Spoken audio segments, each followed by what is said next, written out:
The latest financial results from Unilever Nigeria PLC and Cadbury Nigeria PLC highlight strong revenue growth, but significant cost pressures weighing on profitability.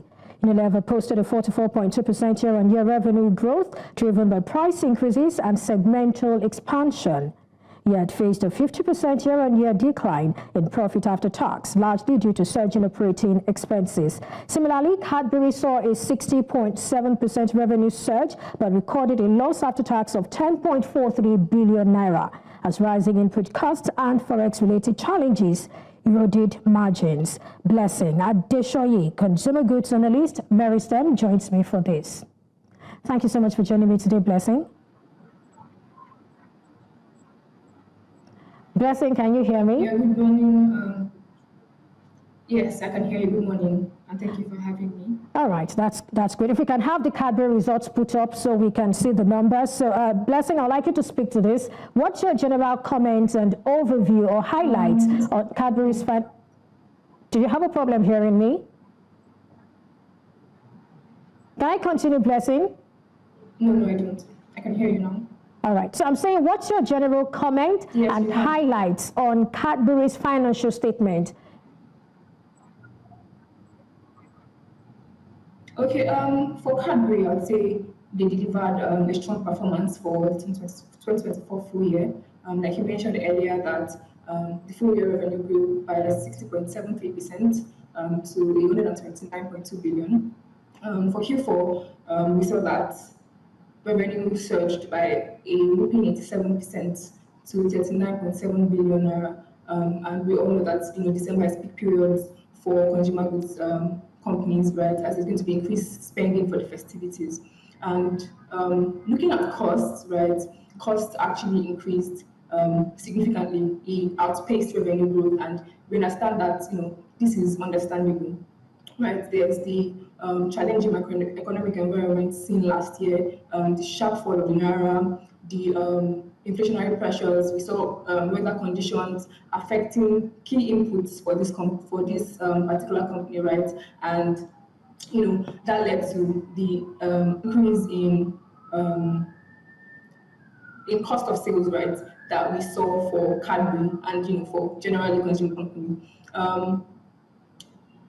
Operating expenses rose only marginally, right? There was really not so much operating expenses for Cadbury in 2024. And for Q4, that even declined, right, significantly. I would say one of the biggest highlights that we have for Cadbury's performance, right, was the significant reduction that we saw in finance costs. Finance costs declined by about a 40.9% to about a 21 billion from about 40 billion that we saw in 2023.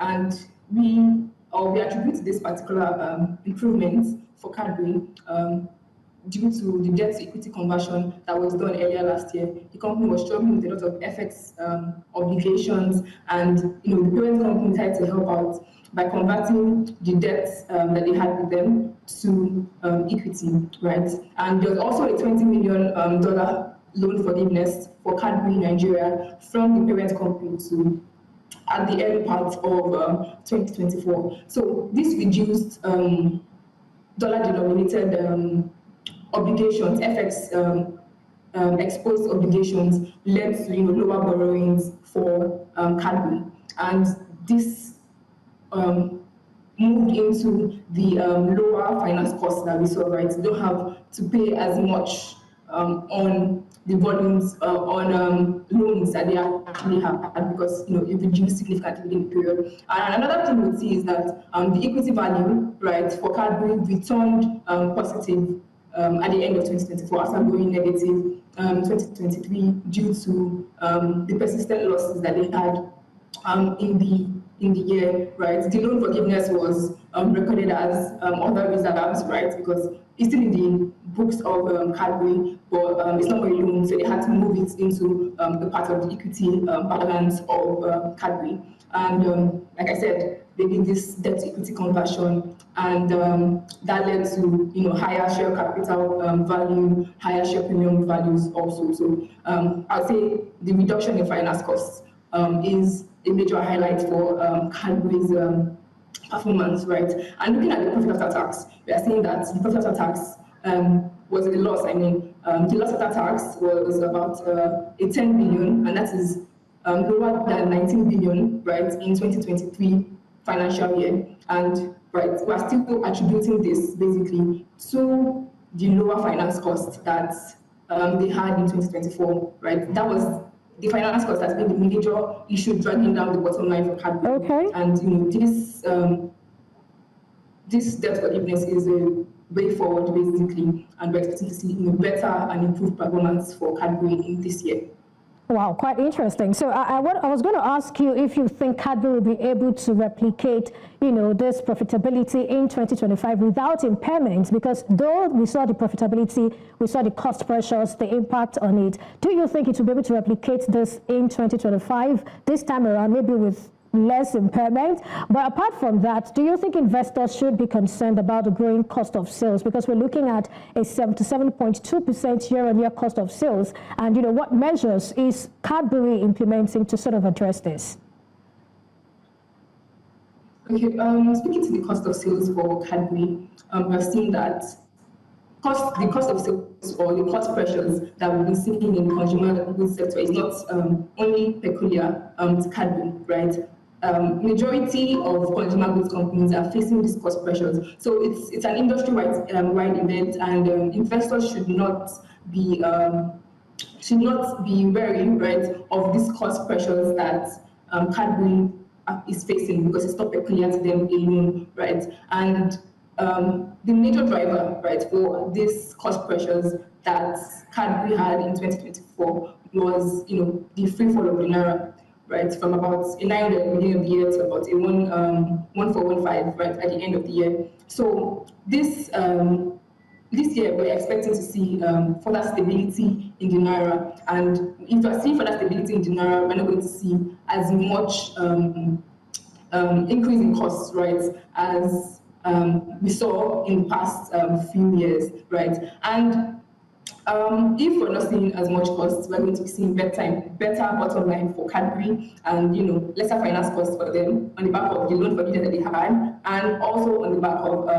stable effects that we're expecting this year. So that is going to go down into the bottom line. So investors should not be wary at all of the cost pressures, because we're expecting to see a moderation in cost pressures for major consumer goods companies this year, and Cadbury is not exempted from that, right? For revenue, we're expecting revenue to continue this uptick in 2025. This is not a one-off event, right? Consumer goods products are non-discretionary, right? They are needed, and Cadbury has, several product segments, right? And each segment is really needed in the economy, right? So we're expecting to see improvements in revenue for Cadbury based on volume expansion, expansion also, expansion of distribution lines into the unreached parts of the country, right? There's also the fight for market share, as we all know that it's volumes that dictates revenue and profitability for consumer goods companies. So we're expecting to see better growth for Cadbury based on these factors that I had mentioned earlier. And there's also the part of lower finance costs, means they don't have to pay as much, meaning they will have much more cash to invest into operations, and that could mean better or much more efficient production that could increase volumes and also increase revenue altogether. Right, now let's come to the stock performance. It has shed 4.14% in 1 week, and consequently, its year-to-date performance is only 2.33%. Did you get that? Yes, I got you. Did you hear me?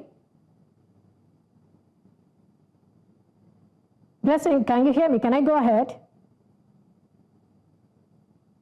Okay, Blessing, if you can hear me, I'm saying let's move on to stock performance now. And I also mentioned that Cadbury shared 4.14% in 1 week. And of course, when we look at its year-to-date performance, it's only 2.33%. And I'm saying if you compare that with many of its peers who have recorded double-digit growth, we have some of them having over 50%, 40%, 30%, and a lot of them have over 20% year-to-date gains. Now, why is this happening? Is this based on fundamentals? I mean, this sentiment that this particular stock is enjoying?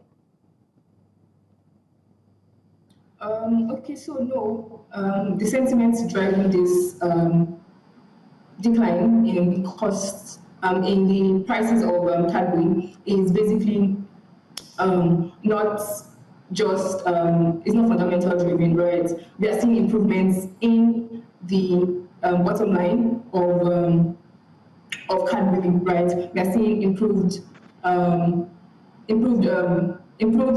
bottom line position, right? And this is not fundamentally driven.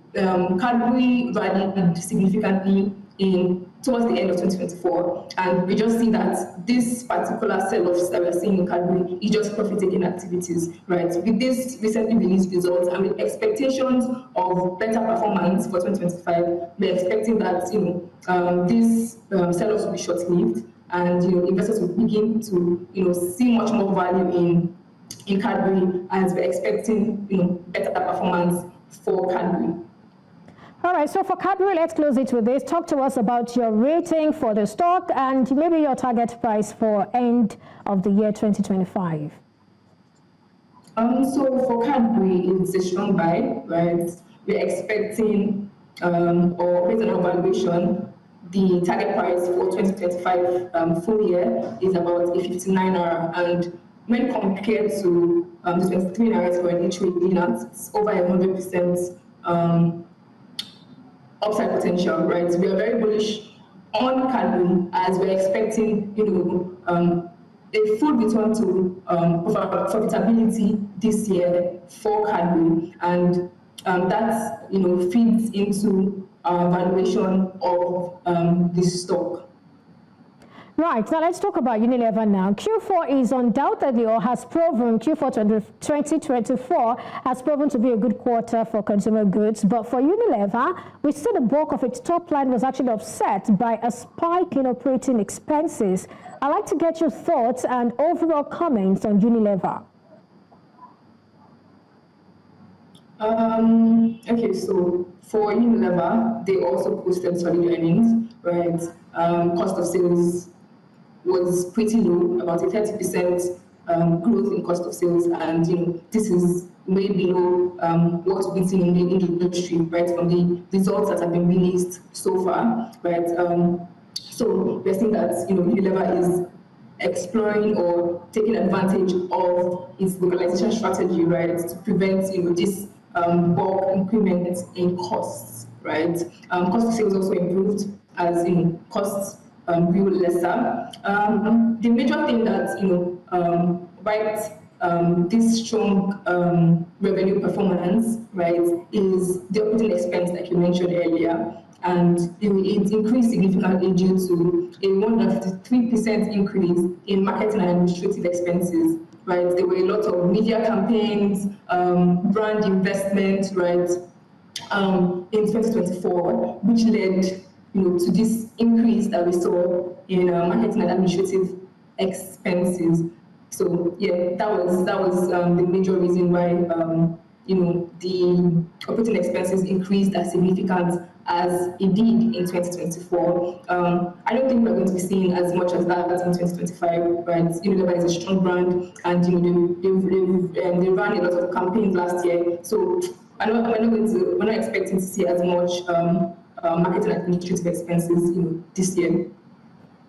Oh, that's quite interesting. Now, in comparison with Cadbury, which company do you think is more pragmatic with its approach to mitigating sector and economy-wide headwinds? So for that, I think Unilever is navigating through these macroeconomic headwinds better, right? We've seen that they've optimized their product portfolio. Last year, they divested their home care segment, right? And they are focusing on segments that they believe, are much lucrative basically in the Nigerian economy. So they're focusing on their food brand, their home care segments also. So they've been able to notice that the home care segment is a drag on their profitability, and they were able to divest from that. Additionally, Unilever has strong localization efforts, and that's why we're not seeing as much. So we're not seeing as much increments in cost of sales, basically, as we are seeing in other consumer goods companies, right? So they don't have as much forex exposure also, right? Localization strategy is also the part. They really did not have as much debt on their books too. They were mostly funded by equity in the past years. So just last year or recently, right, that they took a loan for a sustainability project, right, for I think plastic recycling, and that is the major source of the debt that they have on their books. So they've been able to hedge and minimize the exposure to foreign exchange, which was a major drag on the sector last year, and they're continuing to do that, right? So I just believe that Unilever has been more pragmatic, basically, to navigate through these macroeconomic elements that the sector has been facing in the past years. Okay, still looking at Unilever's segmental revenue breakdown. I want you to speak a bit to the export. Talk to us about it, really. Okay, so we saw that exports increased a little bit for the Unilever products, right? And I think the major driver of that would be the FX depreciation last year, right? Because you're selling the same quantity of products with we're getting much more naira for that, and for products exported, right? So the depreciation of the naira was a major factor that contributed to the increment in export sales, right? There's also the part of inflationary pressures, costs and all of that, and them having to increase price adjustments to be able to navigate through the headwinds, right, that the sector faced last year. So the two major factors that led to this increment is price adjustments with inflationary pressure, and also the depreciation of the naira, which increased basically the export revenue for the company. Right, that's quite interesting. So now there is no gainsaying that the company needs to do some work, so that it can sustain its revenue growth while also improving profitability. So talk to us, what are your recommendations for Unilever? For Unilever, I would see that, one of the things I would want them to do is, explore the value pack options, get smaller quantities, basically, that could penetrate into the rural areas, right? There's also the fact of, continuing in this localization strategy, improving their partnerships, basically, with local producers to ensure that they continue to, mitigate the FX losses or FX exposure that they have already been doing that already, right? And I would say they will streamline operations more, right? They already divested from the home care. They should continue to, weigh options as time goes on, so that they'll be able to discover, potential segments that are profitable, and also, to be able to take out segments that, could be a drag on their performance. Right, so let's close with this. Talk to us about your rating for the stock and maybe, playbook for investors. For Unilever, we also recommend you buy. right? Our target price is 49.73 naira at the end of the year, and this is about, I think it was 4% upside potential for Unilever, right? We're seeing that it's a very strong it's a strong fundamental company, right? Their fundamentals are really great. We're seeing that, they've been able to navigate the macroeconomic headwinds that had faced the country last year, and they're cost efficient and all of that. So that's actually factored into our valuation for the company. For this year, Unilever, like I said, is a strong company to invest in, right? So for long-term investors, Unilever is the stock for you. If you are willing, or if you're a person that just wants to buy into the stock and hold for future capital appreciation, and constant dividend payments, Unilever is the stock for you. For short-term trades, Unilever doesn't move as much, so it might not be really great for short-term traders, as buying to the stock might not move for a while, and they may not be able to get out their positions as fast as they would want to. So for investors looking to invest in Unilever, the long-term strategy is the best for this company. Thank you so much, Blessing Adesoye, Consumer Goods Analyst at Meristem, for coming on the show today and for sharing your thoughts with us. Thank you so much.